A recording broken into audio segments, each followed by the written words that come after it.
आदरणीय दर्शकों, आप देख रहे हैं मेरा YouTube चैनल वैचारिक क्रांति। इस दुनिया में बहुत से ऐसे व्यक्ति हुए हैं जिन्होंने अपनी अर्जित शक्ति का प्रयोग किसानों के लिए, दलितों के लिए, गरीबों के लिए किया है। ऐसे ही एक व्यक्ति चौधरी छोटूराम हुए जिन्होंने राजनीतिक शक्ति का प्रयोग किसानों के दुख दर्द को कम करने के लिए किया। इसी तरह चौधरी छाजूराम जिनके पास आर्थिक शक्ति थी, पैसा बहुत ज़्यादा था, उन्होंने चौधरी छोटूराम को पैसे से पढ़ाया और जिन्होंने आगे जाकर के समाज की सेवा की। इसी श्रृंखला में केलोई गांव के डॉक्टर रामधन सिंह जी हुए। उनके पास एक ऐसी पावर थी, बौद्धिक शक्ति थी कि उन्होंने गेहूं की, चावल की तथा अन्य कई नई किस्में ईजाद की और जिससे इस देश में और विश्व के अनेक देशों में जो अकाल की स्थिति वो होने से बच गई। आज हमारे बीच में एक ऐसे ही महान हस्ती, एग्रीकल्चर साइंटिस्ट बैठे हुए हैं, एक्सपर्ट हैं ये डॉक्टर शेर सिंह सांगवान जी। नमस्कार जी, मैं आपका अपने चैनल पर स्वागत करता हूँ। तो डॉक्टर साहब, सबसे पहले तो ये बताएं कि आपका जो ओरिजिन है वो कहाँ का है और कहाँ आपने शिक्षा प्राप्त की, थोड़ा संक्षिप्त में बताएं, ज़्यादा अच्छा रहेगा। यस डॉक्टर साहब। सर, मेरा जन्म हरियाणा के सबसे बैकवर्ड एरिया यस गांव काकड़ोली सरदारा, डिवीजन बाडला, चरखी दादरी में हुआ था। यस ये गांव पहले रेत के ऊंचे ऊंचे टीलों के लिए प्रसिद्ध होता था।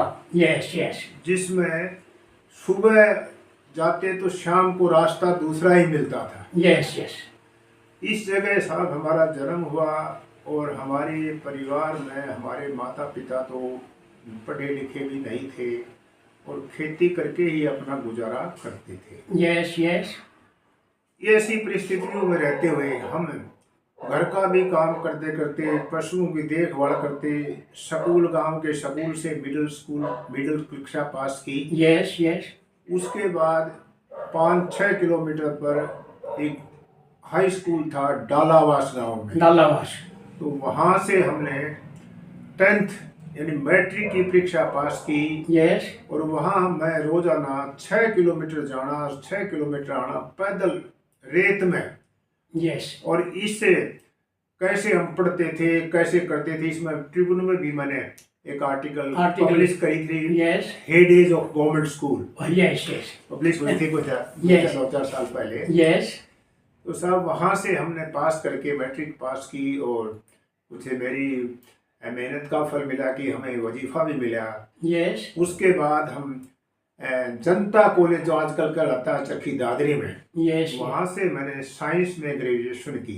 यस फिजिक्स, केमिस्ट्री, मैथ के साथ। यस और क्योंकि घर के हालात बहुत ही मतलब साधारण थे, आगे पढ़ाने की या इंजीनियरिंग में पढ़ाने की भी घर वालों की हिम्मत नहीं थी, इसलिए तुरंत बीएससी करके मैंने बीएड करी। यस बीएड करके तुरंत नौकरी लग गया। मैं साइंस टीचर में 1972 में लगी आप शायद ने। 1970 में बीएससी की। यस 71 में बीएड करी और 71 में ही लग गए। 71 में लग गए थे। यस उसके बाद साहब 2 जगह, सबसे पहले एक मंडोली कला है लुहारू एरिया में। यस वहाँ साल भर के आसपास वहाँ पढ़ाया, 4-5 महीने, फिर अगली बार छपार बिही के आसपास पढ़ाया और वहाँ से मैं फिर परमानेंट सिलेक्शन हो गया साइंस टीचर के रूप में। यस खट्टी खेड़ी, मतलब खेड़ी खातीवास है रोहतक जिले में। वहाँ पर भी जज्जर जिले में। हाँ, जज्जर जिले में वहाँ पर पढ़ाया। यस उस 1973 में एक टीचर्स की बहुत लंबी हड़ताल चली थी, लगभग 100 दिन से भी ऊपर। हाँ, उसमें मैं भी शामिल था। उसमें मैं भी शामिल था। हम तिहाड़ जेल में रहे थे डॉक्टर साहब 10 दिन।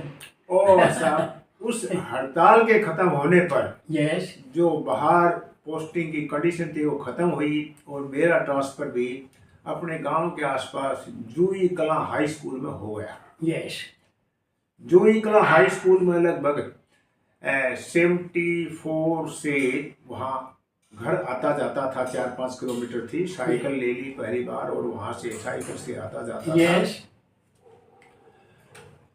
वहाँ पढ़ाते पढ़ाते यस। घर में काम करते करते 5-6 साल तो वो प्योरली टीचर रहे और घर के काम में संलग्न हाँ, रहे। घर का काम भी साथ साथ करते रहे। और घर की भी कमजोर हालत थी, उसको सुधारने में मैंने काफी योगदान दिया। डॉक्टर साहब, इस समय में एक बात कहा आपने, बहुत से लोग कहते हैं गरीबी जो एक अभिशाप है। मैं कहता हूँ कि गरीबी एक वरदान है, क्योंकि गरीबी में से बहुत आदमी पैदा होकर के आगे बढ़े हैं, जैसे आप बढ़ रहे हैं। चाहे छोटूराम जी थे, डॉक्टर कलाम जी थे। तो गरीबी एक अभिशाप नहीं मानता मैं, ये एक वरदान है शायद। आप कैसा देखिए, मानते हो? नहीं, आपकी बात से मैं सहमत हूँ। हालांकि गरीब या पुअर जो थोड़ी सिचुएशन स्थिति खराब हो, वही मेहनत करता है। ये हाँ, यही तो। हाँ, लेकिन अतीत गरीबी होने पर तो कई बार कई अवसरों से वंचित हो जाता है आदमी। हाँ, लेकिन अगर थोड़ा सा जैसे बहुत ज़्यादा धन धान्य वाला नहीं हो, वो ये आदमी मेहनत करते हैं। और मैंने भी अपने एक्सपीरियंस से देखा है, जो अच्छी पोस्ट में सेलेक्ट होते हैं, मैं अपनी बच्ची के लिए लड़का देख रहा था, तब भी जो MBBS में MD कर रहे थे वो गरीबों के ही, हाँ, ज्यादातर ऐसे कोई JEE का, कोई टीचर का, कोई इस तरह के ही बच्चे थे Yes. जो मेहनत करते हैं। क्योंकि अमीर के बच्चे तो फिर अपने साधन संपन्न होने से वो अपने साधनों का उपयोग करते हैं और दूसरी चीजों के पीछे भागने लग जाते हैं। Yes yes. तो ये बात सही है कि आदमी के पास एक लिमिटेड जो है ना रिसोर्स होते हैं, धनराशि, तभी ज्यादा मेहनत करता है। यस। अच्छा, आपके जीवन में ये जो आप इस लाइन में आए, क्या कोई आपका आदर्श अध्यापक रहा है आपका, या कोई परिवार का सदस्य जिसके कारण आप इसे अक्षय क्षेत्र में आए, बैंकिंग सर्विसेज में आए? क्या परिवार का कोई ऐसा आइकॉन आदर्श रहा है व्यक्ति, अध्यापक हो, परिवार का कोई सदस्य? सर ऐसा, क्योंकि परिवार में भी सारे लोग पढ़े लिखे नहीं थे। यस। लेकिन मेरी जो स्टार्टिंग हुई है टीचर के आगे, यस। उसका कारण ये हुआ एक तो मेरी जो मिसेज थी, शादी की थी। यस। तो वो वहाँ JBT में एडमिशन हुआ था उसका। Yes yes. और मैं पढ़ाता था। Yes yes. तो गांव में जाते थे तो वो स्टूडेंट, मैं खाली बैठा बैठा मुझे बड़ा महसूस होने लग गया। तो एक तो मेरी पत्नी ही प्रेरणा बनी, प्रेरणा स्रोत। यस। दूसरी बात कि मैंने 2 टेम्परेरी आदमी लगाए जो भिवानी से आते थे, वो कहने लगे भी मैंने हमें किया है, इतने नंबर आए। तब मेरे अंदर जागृति हुई कि भी ये करेंगे तो मैं क्यों नहीं कर सकता। हाँ, सही बात, ठीक बात है। तो साहब उसके बाद नाइट कॉलेज भिवानी में एडमिशन लिया और वहाँ अब मैं इकोनॉमिक्स सब्जेक्ट मैंने लिया, क्योंकि साइंस का होते हुए भी एक 55% से ऊपर होने के बाद कोई सा सब्जेक्ट ले सकते हैं। कोई सब्जेक्ट। Yes yes. तो साहब वहाँ से लाइफ हमारी चेंज हुई, क्योंकि उसमें क्या हुआ कि मैंने MA प्रीवियस और सेकंड दोनों में ही कुरुक्षेत्र यूनिवर्सिटी से एफिलिएटेड थी, उसमें टॉप कराया। Yes yes. तो उसकी वजह से उसके बाद लाइफ का जो डायमेंशन था वो चेंज हुआ सर। डायरेक्शन बदल गई, मतलब एक लेवल बदल गया। यस। जस्ट जो है ऑर्बिट बदल गया, समझिए। Yes yes. और साहब वहाँ के बाद तो मैं बड़ी हिम्मत करके और नौकरी को भी छोड़ के जवाहरलाल नेहरू यूनिवर्सिटी, JNU जिसको बोलते हैं, JNU, उस विद्यालय में PhD करने के लिए चला गया। Yes yes. कुछ दिन तो बड़े प्रकारियस, मतलब बहुत बुरी सी हालत हो गई, क्योंकि मेरी तो नौकरी की तनख्वाह बंद हो गई। Yes yes. और उधर जो है खर्चा लगने लगा। तो फिर लेकिन भगवान की ऐसी परिस्थिति हुई कि जैसे ही मैंने एडमिशन लिया, हमारी मैडम ने JBT मतलब टेम्परेरी JBT का उसको सिलेक्शन हो गया। गांव के स्कूल में पढ़ाने लगी, तो उसको भी 400-500 रुपए, 400 रुपए के आसपास मिलने लगे। साधन बन गया आपका। और कुछ दिन के बाद मुझे भी वहाँ फेलोशिप मिल गया। और तब जाके हमें थोड़ी सी आर्थिक ढंग से तसल्ली हुई, सब पढ़ने के योग्य हुए। यस। तो साहब वहाँ पर मेरे लिए कुछ टीचर आदर्श बने। एक प्रोफेसर GS भल्ला होते थे। GS भल्ला, जो कि टीचर्स के भी AI फुक्टो के भी चेयरमैन रहे हैं, बहुत ही बढ़िया आदमी थे। यस। उसके सेंटर में तो विशेष करके गांव के होशियार बच्चों को 80% वहाँ होते थे। Yes yes. तो मेरी मुलाकात उनसे ऐसे हुई कि एक बार मैं फॉर्म भर के JNU में आया, वो कहीं TV में बोल रहे थे। यस। किसी के साथ डिस्कशन था किसी टॉपिक पर। यस।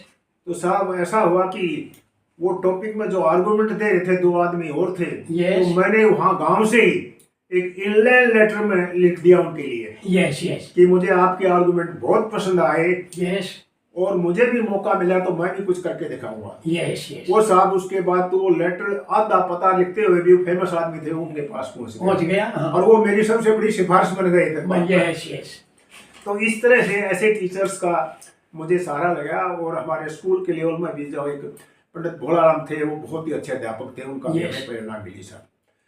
तो मेरे लिए तो जीवन में एक एक स्तर पर टीचर का तो बहुत ज्यादा योगदान रहा है, क्योंकि हमारे परिवार में या गांव में तो इतने ज्यादा उस समय कोई प्रेरणादायक नहीं थे। हाँ, एमए करने के बाद एक डॉक्टर सूरजभान दलाल, सूरजभान थे professor, yes Jawaharlal Nehru university के। यस तो डरते डरते मैं उनसे मिला, क्योंकि परिवार वाले उनके रिश्तेदार थे वो नहीं मिलते थे, बोले आप, क्योंकि उनके बात समझ में नहीं आती थी उनको। यस यस तो उन्होंने कहा कि तुम जाओ दिल्ली जाओ, रिसर्च करो। मैंने कहा साहब मेरी तो फैमिली है, बच्चा है, मैं ऐसे रिसर्च कैसे करूंगा। तो उन्होंने कुछ ऐसी बात कही, बस फिर तो वो चुप की। वो कहने लगे भाई, आदमी को मेहनत और आगे बढ़ना तो दी हुई हालात में बढ़ना पड़ता है। हाँ यस यस अगर आदर्श हालात जैसे आप कह रहे थे ना, पैसे वैसे सब कुछ हो तो मेहनत करता ही नहीं आदमी। हाँ यस तो किसी भी आदमी को दिए हुए हालात में ही जो है काम करना पड़ता है। यस वो साहब उनके बात ऐसी चुभी कि मैं दिल्ली गया, उन्होंने कुछ बताया था, जाते जाते करते करते जाके हमारी डॉक्टर प्रोफेसर भल्ला साहब से मुलाकात हुई। वहाँ कंपटीशन हुआ 8-10 बच्चों का, उनमें मेरा सिलेक्शन हो गया। Very good. और इस तरह से मैं गुड़ते गुड़ते एक किस्म से बिना किसी प्लानिंग के जेएनयू में पहुंच गया। यस तो साहब वहाँ से तो फिर मेरा जो है सोच बदल गई। सब्जेक्ट तो इकोनॉमिक्स हो ही गया था। और फिर वहाँ जो मेरी वहाँ जो और सारी यूनिवर्सिटीज के टॉपर ही वहाँ आते थे। यस यस उनसे मुलाकात हुई तो मुझे अपने इकोनॉमिक्स जो लोकल ऑथर के रूप में पढ़ी हुई थी उसको दोबारा से रिवाइज भी करना पड़ा। यस यस और उसके बाद सर वहाँ से मैंने पहले नौकरी लेने के चक्कर में एमफिल भी करी। एमफिल करने के बाद मैं लेक्चरर गवर्नमेंट, मैंने एक तो मैं अरबिंदो कॉलेज में गया। पहले मैं एक दिन निरंकारी कॉलेज में भी सेलेक्ट हो गया था, वो भी परमानेंट पोस्ट थी। यस यस लेकिन 21 दिन के बाद ही मेरा मालवीय नगर अरबिंदो कॉलेज में सिलेक्शन हो गया।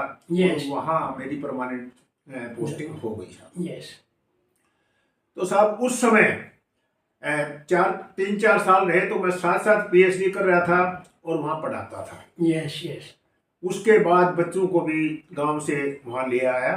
यस और पहले तो मैं अपने बच्चों को ले आया था पढ़ाने के लिए, मैडम तो सर्विस कर रही थी स्कूल में सर। यस ये करते करते फिर उसके बाद में क्या हुआ कि एक बार कोई वैकेंसी निकली थी, रिजर्व बैंक ऑफ इंडिया ने निकाली। यस यस और उसमें लिखा हुआ था कि जो आदमी शॉर्ट लिस्ट हो जाएगा उसको फर्स्ट क्लास का किराया दिया जाएगा बम्बई आने का। बम्बई तो मैंने साहब सोचा कि ये तो बहुत अच्छा मौका कि बम्बई बिना पैसे के देख आऊंगा और फर्स्ट क्लास में बैठ के देखूंगा। यस यस तो साहब इंटरव्यू देने गया। लकीली कुछ क्वेश्चन ऐसे पूछे जिनका मैंने अपने संतोषजनक उत्तर दिया, ग्राउंड लेवल से Yes. फीडबैक दी। उन्होंने पूछा कि जैसे बैंकों, मतलब जब बैंकों का आपके एरिया में क्या इम्पैक्ट है लोन वगैरह। मतलब जब लोन नहीं होते तो शायद हमारे उस गरीब इलाके में लोग ट्यूबवेल ही नहीं लगा पाते। यस बिल्कुल सही। और आज उसमें उससे क्या हुआ कि 7-8 गुना अनाज की पैदावार बढ़ गई है। यस तो यस उसका ऐसा असर हुआ कि 2-1 क्वेश्चन में मेरा सिलेक्शन हो गया। यस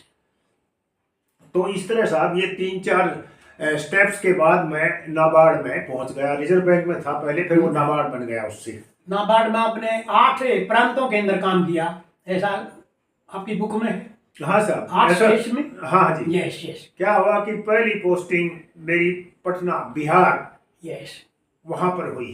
यस तो मैं किसी को जानता नहीं था, तो मैं तो चुपचाप बिना कोई सिफारिश लगाए वहां जाके ज्वाइन कर लिया। यस लेकिन मैंने बिहार से बहुत कुछ सीखा सर, यस क्योंकि हमारा फील्ड में जिलों में जाने का काम होता था। एज ए एग्रीकल्चर इकोनॉमिस्ट, अर्थशास्त्री के रूप में मैं लिया गया था। आरबीआई का ग्रेड बी ऑफिसर बोलते हैं, जो ऑफिसर लेवल में एक हायर लेवल से शुरू होता है। यस तो साहब वहाँ बिहार में मैंने वहाँ अपना काम करना शुरू किया।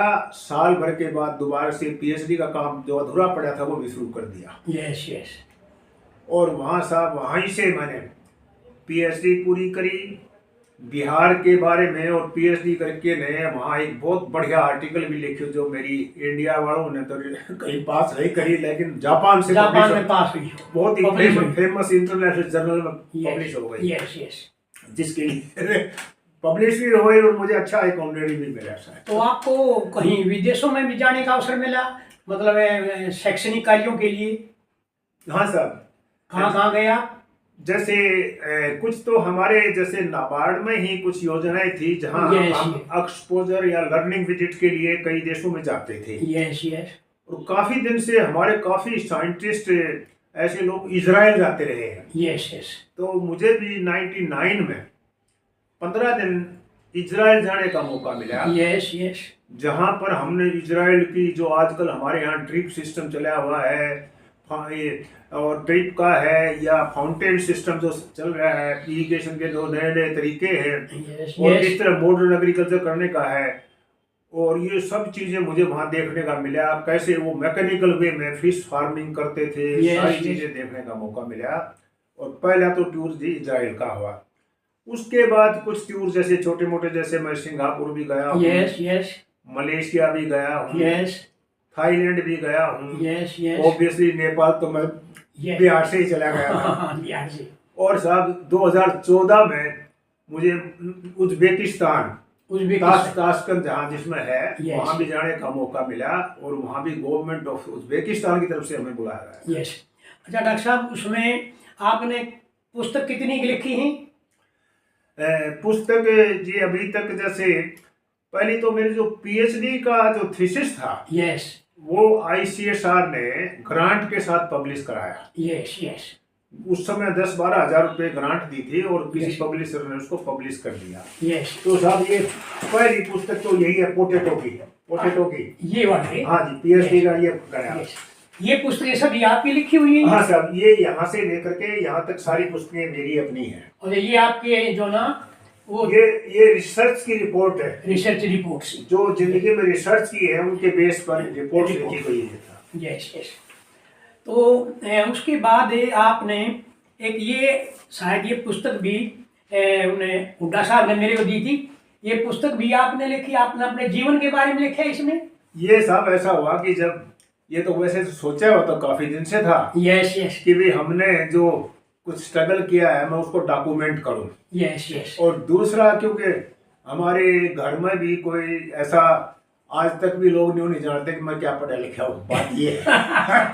वो बस एक ही चीज जानते हैं कि शुरू में मास्टर लगाते तो मास्टर जी बोलते हैं, मास्टर जी ज्यादातर। तो इसलिए मैंने सोचा कि डॉक्यूमेंट कर दूं, कभी कोई सारे दाम जान जाएंगे भी क्या है। Yes yes. तो ये साहब जब कोविड आया तो मैंने पूरा 1 साल लगाया, और अपनी शादी के 50वें सालगिरह पर जब मैंने इसका विमोचन कराया, इसका विमोचन भी कराया।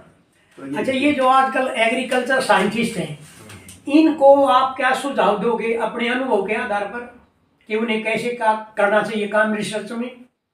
तो मलिक साहब ऐसा है कि मैंने सारी ही करियर में लगभग तो 45 साल हुए कि रिसर्च ही की है, रिसर्च की है। लेकिन मेरी सारी रिसर्च प्राइमरी डाटा के ऊपर बेस्ड रही है।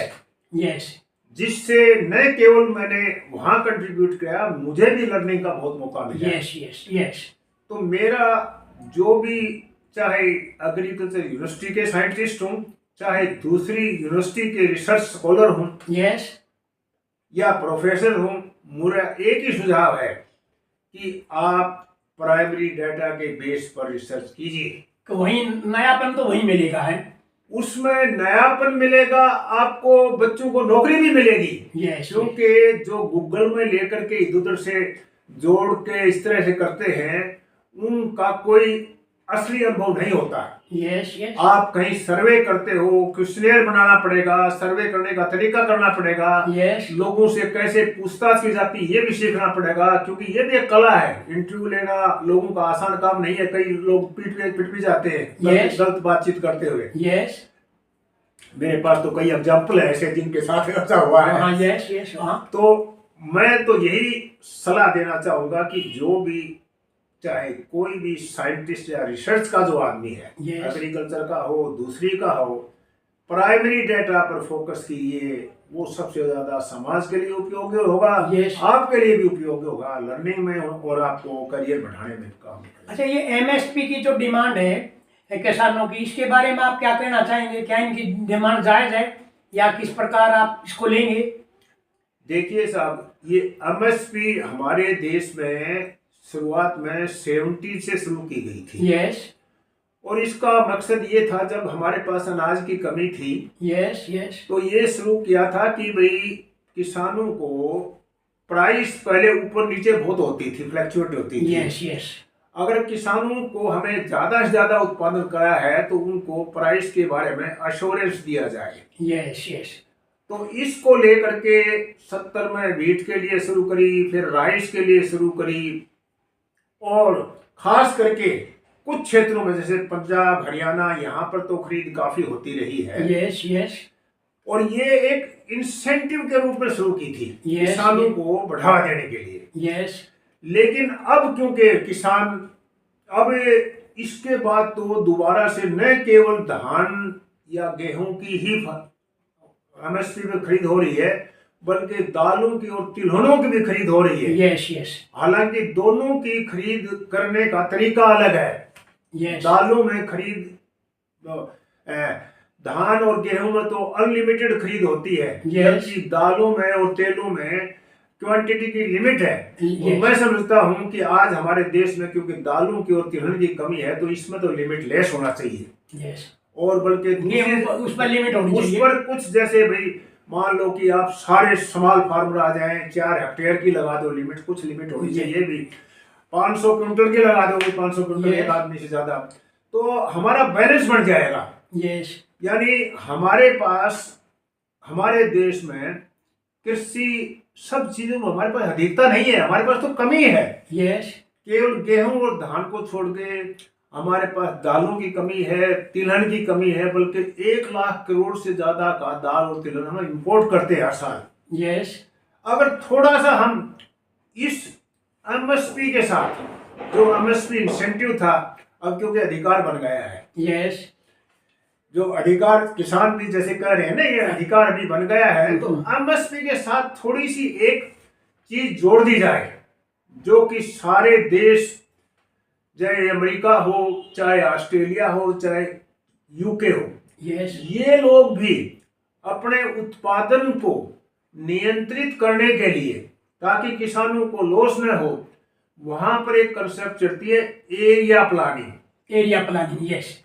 क्योंकि वो ऐसा कुछ स्कीम करते हैं कि भाई हमारे पास अधिक उत्पादन न हो किसी भी चीज का, यानी गलत न आए।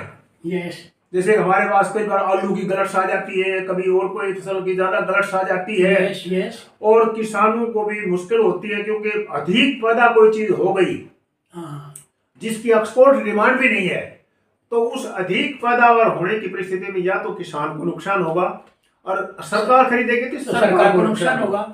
लेकिन जो एरिया प्लानिंग की अगर कंसेप्ट इसके साथ जोड़ दी जाए, क्योंकि एरिया प्लानिंग के कंसेप्ट से मैं तो 1985 अवगत हूँ, क्योंकि मेरी रिसर्च भी crop wise area allocation behaviour पर ही थी, तो किस इंसेंटिव से किसान काम करते हैं, यस तो इसी पर रही है। तो अगर एरिया प्लानिंग की कंसेप्ट जोड़ दी जाए तो जो किसानों की मांग को पूरा करना बड़ा आसान हो जाएगा।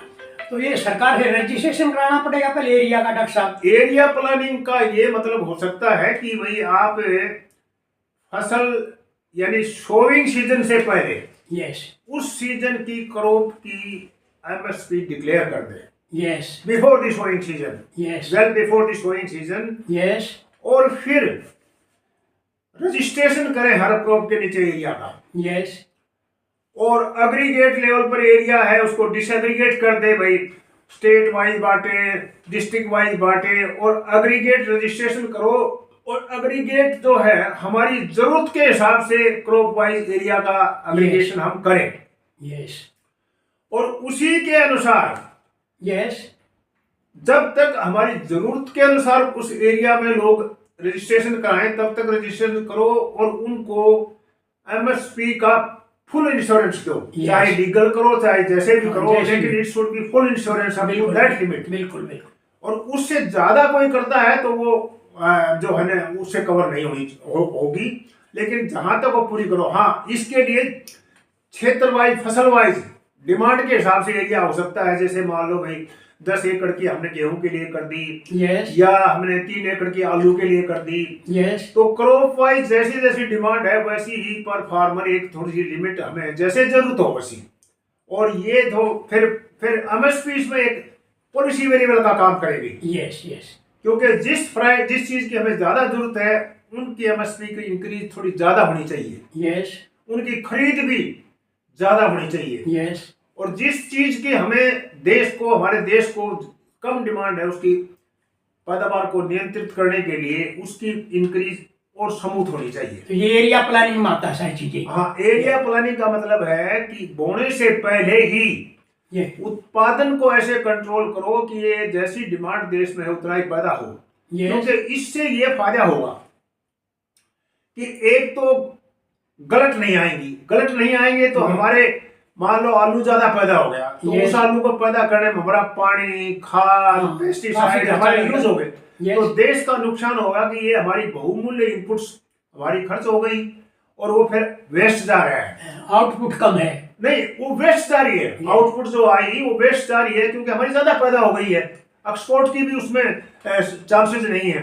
यस और अगर हम एरिया प्लानिंग करेंगे तो ऐसी परिस्थितियां बहुत कम आएंगी यस और फिर मार्केट प्राइस और एमएसपी का अंतर भी बहुत कम हो जाएगा। यस यस और अगर सरकार एमएसपी पर गारंटी भी देती है, लीगलाइज भी करती है, तो सरकार पर बोझ बहुत ही कम पड़ेगा क्योंकि वो गैप ही कम हो जाएगा तो Yes. बोझ कम पड़ेगा। तो इसलिए मैं कहता हूं कि एमएसपी के साथ साथ एरिया प्लानिंग लिंक होनी चाहिए। एमएसपी और एरिया प्लानिंग लिंक हो जाए तो सरकार के लिए एमएसपी को लागू करना, पूरा एश्योरेंस दिलाना बहुत आसान हो जाएगा। अच्छा डॉक्टर साहब, आपकी हॉबी है कोई अब, या आप कोई सामाजिक गतिविधियों में भी भाग लेते हो कहीं? हाँ साहब, ये तो यस हर आदमी जैसे कुछ फुर्सत में आता है तो इस तरह की चीजों के लिए मैं कहता हूँ होना भी चाहिए और मैं भी हूँ। यस एक तो साहब शुरू से ही जैसे भी हमारे हालात तो बहुत ही नाजुक थे, यस तो मैं लगभग 2000 से अपने गांव में जो मेधावी बच्चे हैं Yes. उनको किसी न किसी रूप में प्रोत्साहन देने जाता था। यस और मेरे इनिशिएटिव के कारण गांव के कुछ लोगों ने भाग लिया। यस उसके बाद रिटायर में हुआ था नाबार्ड से 2008 में। यस तो रिटायर होने के बाद मैंने अपनी एक ट्रस्ट भी बना रखी है, फैमिली की ट्रस्ट, यस जिसमें मैं हर साल कुछ न कुछ जमा करता रहता हूँ। लगभग Yes. 7 लाख के आसपास मैंने जमा किए हैं। यस उससे मैं हर साल गांव के बच्चों को कम से कम 30-35 हजार ब्याज को उनके किसी न किसी काम के लिए, चाहे मेधावी बच्चों को दूं चाहे और कोई चीज दूं, उसको खर्च करता हूँ। यस और मैं कहता हूँ कि ये एक धरोहर रहेगी। बहुत ही कोई निडी बच्चा अच्छी जगह एडमिशन हो जाए तो हम उसको ज़्यादा भी दे सकते हैं। और इसलिए एक तो मेरी ये हॉबी है साहब। तो कोई निश्चित डेट है वहाँ गांव में जाने की, बच्चों को कुछ चीजें देने की, या को किसी भी समय चले जाते हो? देखिए साहब, 2-3 साल तक तो मैंने मैथमेटिक एबिलिटी टेस्ट कराया यस गांव में। यस लेकिन क्योंकि अभी ज़्यादा लोग नहीं जुड़ पाए हैं तो वो उसमें कराने में काफ़ी दिक्कत बहुत आती है। यस यस और एक सबसे बड़ी दिक्कत है कि पेरेंट किसी बच्चे के नहीं आते थे, यस हमें मोबिलाइज करके बच्चों को इकट्ठा करना पड़ता था। यस यस तो अब इस स्टेज में इतने ज्यादा मोबिलाइजेशन कराना, क्वेश्चन पेपर बनाना, अकेले ही ये करना तो बड़ा मुश्किल हो जाता है। हाँ कठिन हो जाता है। अब मैंने ये सोचा कि मैं जो गांव में सबसे अव्वल नंबर लेके आएंगे, अच्छे नंबर लेके आएंगे, Yes. कम से कम फर्स्ट क्लास और ऊपर लेने वाले 10-15 बच्चों को मैं 1000-1500 रुपए या 2000 रुपए एक बच्चे को कैश दे दो, कैश प्राय कम देता हूँ, कोई न कोई चीज देने की कोशिश करता हूँ। यस यस अच्छे बैग दे दिए या कोई और अच्छी चीजें दे दी, तो कैश की बजाय मैं कोई चीज देने की कोशिश करता हूँ। यस तो ये मेरी हॉबी है। इसके अलावा एक हॉबी मेरी और है, यस क्योंकि 40-45 साल से मैं रिसर्च करते आया हूँ। यस यस अब रिसर्च तो साहब मेरा वे ऑफ लाइफ हो गया है, हाँ, यस यस। जिंदगी जीने का हिसाब हो गया है। तो लिखते रहते हो, भी रिसर्च करते रहते हो? जैसे आप करते रहते हो ना, आप हिम्मत रखते हो। Yes yes. तो मैं क्या करता हूँ कि सामाजिक विषयों पर, जैसे आपने अभी अभी पूछा एमएसपी के ऊपर, हरियाणा में विकास क्यों नहीं हो रहा, या Yes. हरियाणा में विकास में असमानता क्यों है, यस यस। या किसी एरिया में कौन सी नई फसलें लाई जाए। जैसे मैंने आर्टिकल लिखी थी भी कास्टर सीड के लिए, इधर साउथ हरियाणा के जिलों में कास्टर सीड जो है 1,20,000 की इनकम देश करता है साल में, यस यस। जबकि दूसरी फसलों से उन्हें 50-60 हजार रुपये मिल पाते हैं। Yes yes. तो इस तरह का जो भी सामाजिक आर्थिक जो भी विषय हो, क्योंकि अब साहब काम करते करते बहुत एक्सपोजर हो गया है। यस। और तो और मैं तो रिटायर हुआ था नाबार्ड से 2008 8 में। यस। लेकिन मैं क्योंकि हमेशा ही नाबार्ड के जीवन काल में भी आर्टिकल्स वगैरह लिखता रहता था, यस और उसका बोनस मुझे रिटायरमेंट में मिला। यस। और मुझे रिटायर होने के बाद तो दूसरे दिन से तो नाबार्ड ने कंसल्टेंट रख लिया था। अच्छा अच्छा। और फोन ही मुझे एज ए कंसल्टेंट, भैया आप जाइए हमारी प्रोजेक्ट को देखिए, तो मैं कंसल्टेंट 2-3 साल रहा। यस। उसके बाद स्टेट बैंक ऑफ इंडिया ने चंडीगढ़ यूनिवर्सिटी में एक प्रोफेसर की पोस्ट बनाई थी। यस। तो ऑल इंडिया चेयर प्रोफेसर है। Chair professor state bank of India Yes. का मुझे मौका मिला। यस। और वहाँ लगभग 2000 जून 2018 तक मैंने काम किया है, 70 साल तक। Yes yes. और साहब वहाँ बहुत अच्छा काम करने का मौका मिला, क्योंकि वहाँ पर सारे ही पुराने सीनियर प्रोफेसर्स लगे हुए थे। Yes yes. तो उनके साथ मैंने भी अपनी रिसर्च को और ज़्यादा इनरिच किया, यस।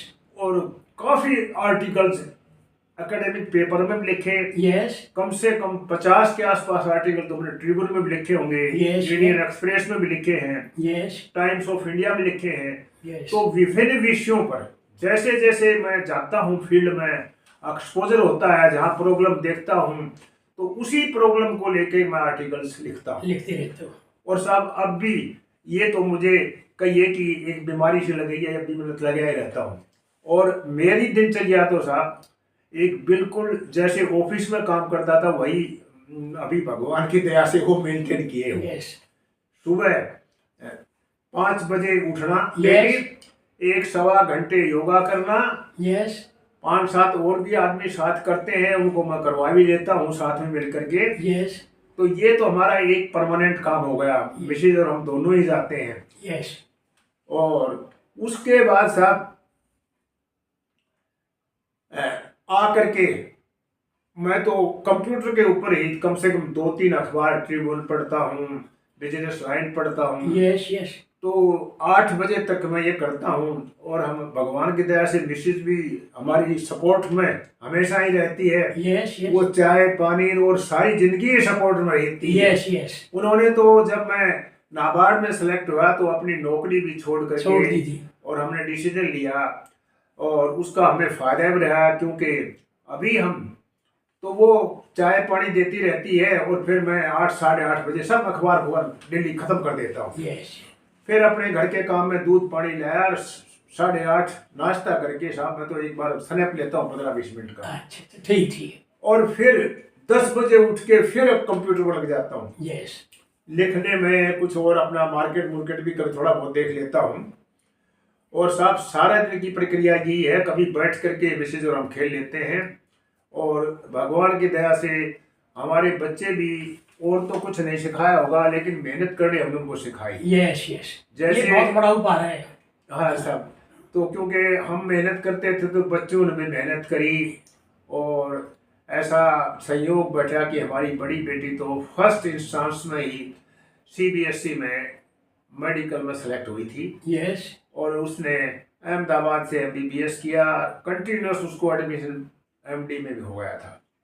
तो वो गायनेकोलॉजिस्ट है, और अपने वहाँ MBBS में भी उसका 4-5वां नंबर था यूनिवर्सिटी में, तो डायरेक्ट एडमिशन हो गया था। Yes yes.